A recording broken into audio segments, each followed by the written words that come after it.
Halo semuanya, selamat datang di pembahasan kita kali ini.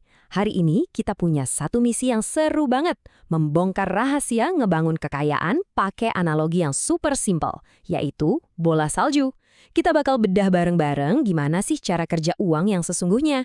Siap-siap ya, karena ini bakal ngubah total cara pandang kamu soal investasi. Kamu pasti sering dengar kan pepatah manis yang bilang, biarkan uang bekerja untukmu. Terdengar keren sih, tapi jujur aja, apa sih makna sebenarnya dari kata-kata itu? Nah, disinilah fondasi penciptaan kekayaan bermula. Coba pikir deh, dari kecil kita tuh selalu diajarin buat kerja keras, banting tulang demi uang. Tapi jarang banget kita diajarin gimana caranya bikin uang itu gantian kerja keras buat kita. Bahkan, bayangin, pas kita lagi enak-enakan tidur. Oke, kita masuk ke fase 1, keajaiban bola salju. Buat paham keajaiban ini, kita harus lihat dulu mesin utamanya. Namanya compound interest atau bunga majemuk. Tolong ingat baik-baik istilah ini ya, karena ini bukan cuma teori buku teks yang membosankan. Ini benar-benar fondasi utama buat kekayaan jangka panjang kamu. Gini simpelnya, kalau bunga biasa, kamu cuma dapat untung dari modal awal. Tapi kalau bunga majemuk, keuntungan yang kamu dapat bakal ditambahin lagi ke modalmu. Jadi bunga yang kamu dapat tahun ini bakal ikut ngasilin bunga lagi di tahun depan. Uangmu benar-benar beranak pinak dan melipat gandakan dirinya sendiri secara eksponensial. Keren banget kan? Biar gampang ngebayanginnya, coba deh bayangin sebuah bola salju. Kamu ngepalin segenggam salju kecil, terus kamu gelindingin dari atas puncak bukit. Awalnya pasti kerasa lambat, dan ukurannya ya kecil. Tapi semakin jauh dia menggelinding turun, permukaannya makin luas kan? Dia mulai nyapu lebih banyak salju dan bergerak makin kencang. Nah, dalam investasi, waktu itu ibarat lereng bukit kamu. Makin lama kamu biarin uangmu menggelinding di pasar, makin raksasa juga salju keuntungan yang bakal kamu kumpulin. Kunci utamanya di sini tuh satu, waktu. Dan data simulasi dari JP Morgan Asset Management ini benar-benar jadi bukti telak. Coba kita lihat perbandingannya. Ada investor A, dia mulai investasi 10 tahun lebih awal, rutin nyisihin 1 juta rupiah aja tiap bulan. Terus ada investor B, dia baru mulai di usia 35 tahun dengan nominal yang sama persis tiap bulannya. Coba tebak, pas mereka berdua umur 55 tahun, investor A dapat 2,26 miliar rupiah. Itu hampir 3 kali lipatnya si investor B yang cuma mentok di 760 juta. Gila kan? Ini bukti nyata kalau waktu di dalam pasar itu jauh-jauh lebih powerful daripada seberapa besar modal awal yang kamu punya. Lanjut ya, kita masuk ke fase 2, memilih medan lintasan. Sekarang bola saljunya udah di tangan kita nih. Tapi pertanyaannya, bukit kayak apa yang mau kita pakai buat ngelindingin bola ini? Gak semua bukit itu sama loh.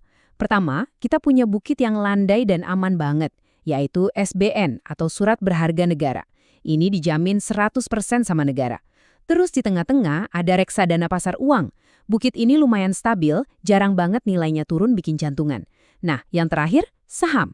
Ini nih bukit yang paling curam dan ngebut. Risiko buat tergelincir emang lumayan tinggi, tapi potensi bola salju kamu jadi raksasa di sini juga yang paling gede. Tapi tunggu dulu, sebelum kamu milih lintasan, ada satu aturan emas yang nggak boleh dilanggar. Investasi itu sama sekali bukan spekulasi. Ingat itu ya, seorang investor itu mikir layaknya pemilik bisnis.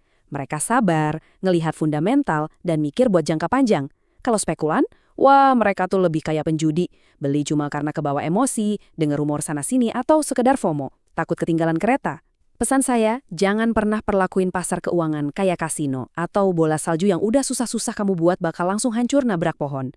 Masuk ke bagian terakhir, fase 3, membangun benteng dan menghindari longsor. Gimana sih caranya ngejaga bola salju kita tetap utuh pas lagi ada badai pasar? Strategi pertama dan yang paling bikin hati tenang itu namanya DCA atau Dollar Cost Averaging. Daripada kamu pusing nebak-nebak kapan harga lagi murah atau mahal, yang mana jujur aja hampir mustahil buat nebak dengan akurat, kamu cukup rutinin aja investasi dengan nominal yang sama tiap bulan. Konsisten aja. Kalau harga lagi turun, uang kamu otomatis dapat porsi lebih banyak. Kalau lagi naik, dapatnya lebih sedikit. Yang paling penting, cuekin aja kepanikan pasar harian. DCA ini benar-benar ampuh buat ngejauhin emosi dari keputusan investasimu. Terus mungkin kamu mikir, investasi kan butuh modal gede buat mulai. Coba pikir lagi deh. Rp15.000. Udah segitu aja. Itu malah lebih murah dari segelas es kopi susu langganan kamu kan? Dengan kecanggihan aplikasi zaman sekarang, kamu bener-bener udah bisa beli saham atau ETF global buat masa depanmu, cuma pakai uang receh sisa jajan. Jadi alasan nggak ada modal, itu udah fix nggak relevan lagi sekarang. Nah, biar bola saljumu nggak hancur berantakan kalau misal ada satu sektor pasar yang lagi anjlok, kamu butuh yang namanya diversifikasi. Jangan pernah taruh semua telurmu di satu keranjang yang sama. Buat kamu yang baru mulai, komposisi portofolio yang asik bisa dibikin kayak gini. 40% taruh di ETF pasar global yang luas buat fondasi yang kokoh. Terus, 30% di saham teknologi raksasa biar pertumbuhannya kencang.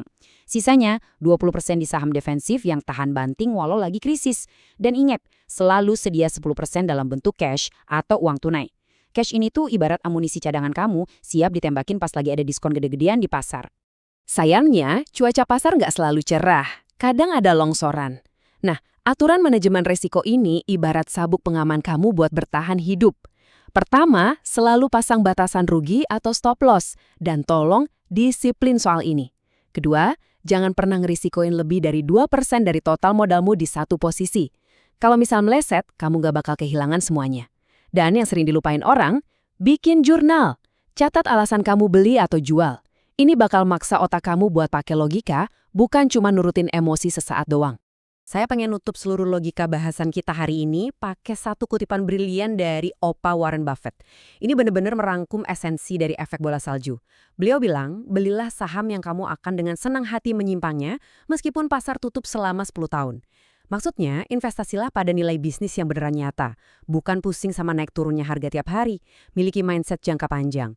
Kalau bisnis yang kamu beli itu emang bagus dan kuat, ngapain panik tiap kali dengar berita jelek di TV? Duduk manis aja, biarkan waktu yang ngerjain tugas beratnya. Jadi, kita udah di penghujung pembahasan nih. Pertanyaannya sekarang bukan lagi apakah kamu punya modal, karena kita udah buktiin tadi 15.000 aja cukup. Pertanyaannya adalah, apakah kamu siap membiarkan waktu mulai bekerja untuk uangmu hari ini juga? Bola salju kamu gak akan pernah jadi raksasa kalau kamu gak pernah mulai ngepalin saljunya dari sekarang. Sekecil apapun kepalan pertama itu, mulailah. Gimana? Udah siap ngelindingin bola saljumu sendiri? Makasih ya udah nemenin belajar di pembahasan seru kali ini. Sampai jumpa di pembahasan kita berikutnya.